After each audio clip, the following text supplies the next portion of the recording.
الحمدللہ رب العالمین والصلاة والسلام علی سید الانبیاء والمرسلین والملائکۃ المقربین والخلفاء الراشدین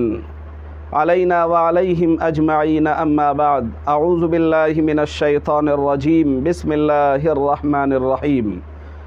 قال اللہ تبارک وتعالی فاسألوا اہل الذکر ان کنتم لا تعلمون صدق اللہ العظیم۔ محترم سامعین و ناظرین، السلام علیکم ورحمۃ اللہ وبرکاتہ۔ آپ کو ہمارا چینل مولانا سراج مفتاحی آفیشیل میں آپ کا خیر مقدم ہے، ویلکم ہے، آپ کا استقبال ہے۔ امید ہے کہ آپ بخیر و عافیت ہوں گے۔ اللہ تعالیٰ آپ کو ہر طرح کی بلا سے بچائے رکھے، ہر طرح کی خوشیاں نصیب عطا کرے۔ سامعین، آج کی اس ویڈیو میں بہت ہی اہم ایک مسئلہ اس مہینے کی مناسبت سے لے کر حاضر ہو رہا ہوں۔ مسئلہ یہ کہ ہمارے کچھ ساتھیوں نے مجھ سے یہ مسئلہ معلوم کیا ہے کہ کیا ربیع الاول، خصوصاً 12 ربیع الاول کو روزہ رکھنا کیسا ہے؟ کیا 12 ربیع الاول کو روزہ رکھنا سنت ہے،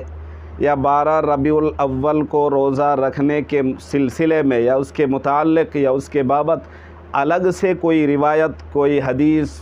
اور قرآن و حدیث سے کہیں ثابت ہے، الگ سے کوئی فضیلت ہے، الگ سے اس کی کوئی حیثیت ہے؟ تو جان لیں کہ بہت سارے لوگوں نے، عموماً عورتوں کے ذہن میں اس طرح کی بات رہتی ہے اور ان کا یہ خیال اور گمان رہتا ہے کہ اس مہینے میں نبی علیہ الصلاۃ والسلام کی ولادت ہوئی ہے، اس لیے اس مہینے کے 12 تاریخ کو روزہ رکھنے سے، دوسرے دنوں کے اعتبار سے اس دن روزہ رکھنے سے زیادہ ثواب ملتا ہے، زیادہ نیکیاں ملتی ہے اور خیر و برکت کا ذریعہ ہوتا ہے۔ تو اسی سے ریلیٹڈ یہ تمام باتیں آج کی اس ویڈیو میں بتائی جائیں گی۔ آپ سے چھوٹی سی ریکویسٹ ہے کہ آپ اس چینل کو سبسکرائب کریں، زیادہ سے زیادہ ویڈیو کو لائک کریں، کمنٹ اور شیئر کریں اور دوسروں تک زیادہ اس ویڈیو کو فارورڈ کریں۔ چلیے اللہ کا نام لے کے ویڈیو شروع کرتے ہیں۔ اس ویڈیو میں جو سوال ہے اور اس کا جو جواب ہے وہ جواباً عرض ہے، وہ یہ کہ جن کا یہ خیال اور گمان ہے کہ اس مہینے کی 12 تاریخ کو روزہ رکھنا کیسا ہے، یا جن لوگوں کا گمان ہے کہ اس مہینے کی 12 تاریخ کو روزہ رکھنا سنت ہے، یا زیادہ ثواب کا آدمی مستحق بنتا ہے، یا خیر و برکت کا ذریعہ ہے، تو اس طرح کی کوئی بات کتاب و سنت سے ثابت نہیں ہے۔ اور یہ جان لیجئے کہ 12 ربیع الاول کو برتھ کے سلسلے میں، میلاد کے سلسلے میں، ولادت کے سلسلے میں، پیدائش کے سلسلے میں جن لوگوں کا یہ گمان ہے کہ اس مہینے کی، اس ماہ مبارک کی ربیع الاول کے مہینے کی 12 تاریخ کو پیارے نبی جناب محمد رسول اللہ صلی اللہ علیہ وسلم کی ولادت باسعادت، اسی طرح آپ کی پیدائش ہوئی ہے، تو یاد رہے مؤرخین کا اس سلسلے میں جو ہے اختلاف ہے۔ وفات کے سلسلے میں تو سب کا اتفاق ہے کہ آپ صلی اللہ علیہ وسلم کا وصال 12 ربیع الاول کو، اور یہ تاریخ کے سلسلے میں کسی بھی مسلک کا کوئی اختلاف نہیں ہے، حتیٰ کہ بریلوی مکتب فکر بھی جو ہے نا اس پر اتفاق ان کا بھی ہے۔ لیکن ولادت کے سلسلے میں اختلاف ہے، کئی روایتیں ہیں۔ بہرکیف وہ ایک الگ مسئلہ ہے۔ مسئلہ جو یہ پوچھا ہے اور اس کا جواب یہ ہے کہ پیارے نبی علیہ الصلاۃ والسلام سے جب معلوم کیا گیا کہ آپ جو ہے نا خصوصاً پیر کے دن آپ اور جمعرات کے دن روزہ رکھنے کا اہتمام کرتے تھے، پوچھنے والے نے پوچھا کہ آپ اس دن روزے کا اہتمام فرماتے ہیں، اس کے پیچھے کی وجہ کیا ہے؟ تو آپ علیہ الصلاۃ والسلام نے فرمایا کہ خصوصاً ان دنوں میں، یعنی پیر کے دن اور جمعرات کے دن، یعنی منڈے اور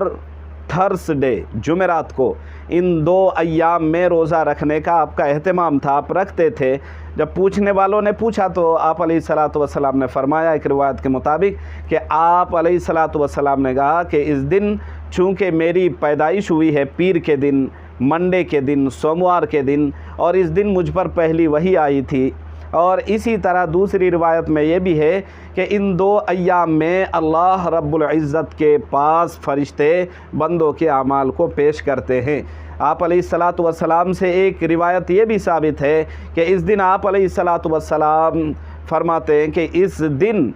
زیادہ سے زیادہ اعمال اللہ کے سامنے پیش کیے جاتے ہیں، اور میں یہ چاہتا ہوں، پیارے نبی صلی اللہ علیہ وسلم فرماتے ایک روایت کے مطابق، میں یہ چاہتا ہوں کہ میرے اعمال اس حال میں پیش ہو کہ اللہ تبارک و تعالیٰ کے سامنے کہ میں روزے کی حالت سے رہوں۔ باقی جن کا یہ گمان ہے کہ اس مہینے کی 12 تاریخ کو ہمارے نبی علیہ الصلاۃ والسلام کی ولادت ایک روایت کے سلسلے میں ایک روایت پر 12 تاریخ بھی آئی ہے، تو اس کی مناسبت سے جو لوگ یہ سمجھتے ہیں یا جن کا یہ خیال ہے یا گمان ہے کہ اس دن اگر روزہ رکھیں گے 12 ربیع الاول کو تو یہ سنت ہے یا باعث برکت ہے یا یہ جو ہے نا زیادہ ثواب کا مستحق ہے، اسی طرح زیادہ نیکیاں ملے گی، ثواب زیادہ ملے گا، تو ایسی کوئی بات نہیں ہے۔ یاد رہے اس دن کے روزے کے سلسلے میں یا اس دن کے سلسلے میں شریعت کی طرف سے کتاب و سنت سے، کتاب و حدیث سے، علماء اور سلف و صالحین سے، صحابہ سے کسی طرح کی الگ سے کوئی فضیلت ثابت نہیں ہے۔ اگر کوئی بندہ 365 دن، سال کے 365 دن میں وہ خاص کر وہ 5 ایام جن ایام میں روزہ رکھنا منع ہے، ان 5 دنوں کو چھوڑ کر علاوہ اس کے دیگر دنوں میں اگر کوئی روزہ رکھتا ہے تو جس طرح نفلی روزہ رکھنے میں کوئی قباحت، کوئی شناعت، کوئی برائی نہیں ہے، ویسے ہی بغیر کسی تخصیص کیے، بغیر کوئی تعین کیے، بغیر کوئی سوچے سمجھے، بغیر کسی عقیدے و نظر کے اگر کوئی بندہ 12 ربیع الاول کو روزہ رکھتا ہے تو جس طرح اور دنوں میں نفلی روزہ رکھنے میں کوئی مذائقہ نہیں، باعث برکت ہے، ثواب کا ذریعہ ہے، حصول ثواب کا ذریعہ ہے، قرب اللہ کا ذریعہ بنتا ہے، اسی طرح 12 ربیع الاول کو روزہ رکھنے میں بھی کوئی مذائقہ نہیں ہے۔ لیکن خاص کر کے اس دن ولادت ہوئی ہے اور اس دن رکھیں گے تو زیادہ نیکیاں ملیں گی، ثواب زیادہ ملے گا، حصول اللہ اور رجوع اللہ، انابت اللہ کا ذریعہ بن سکتا ہے، تو ایسی کوئی بات نہیں ہے، ایسی سوچ کے ساتھ روزہ رکھنا صحیح نہیں ہے۔ اور اگر کوئی بندہ روزہ رکھنا چاہے تو پیارے نبی علیہ الصلاۃ والسلام کا ہر مہینے میں چاند کی 13، 14، 15 تاریخ کا روزہ رکھنا، جس کو ایام بیض کہا جاتا ہے، ایام بیض کا روزہ رکھنا ثابت ہے۔ کوئی رکھنا چاہتا ہے تو 13 کا رکھ لے، 14 کا رکھ لے، 15 کا رکھ لے، یا صرف اگر کوئی 12 کا بھی رکھ لیتا ہے تو کوئی حرج نہیں، لیکن بغیر کسی قید اور بغیر کسی عقیدے کے اگر رکھتا ہے تو کوئی مذائقہ نہیں، لیکن اگر تعین کے ساتھ رکھتا ہے تو منع ہے۔ امید ہے کہ آپ کو بات سمجھ آ گئی ہوگی۔ اللہ تبارک و تعالی ہم سب کو سمجھنے کی توفیق دے، اس مہینے کی ہر طرح کی فیوض و برکات سے اللہ رب العزت ہم سب کو مالا مال کرے، خصوصاً پیارے نبی صلی اللہ علیہ وسلم کی ہر ادا کو، ہر سنت کو،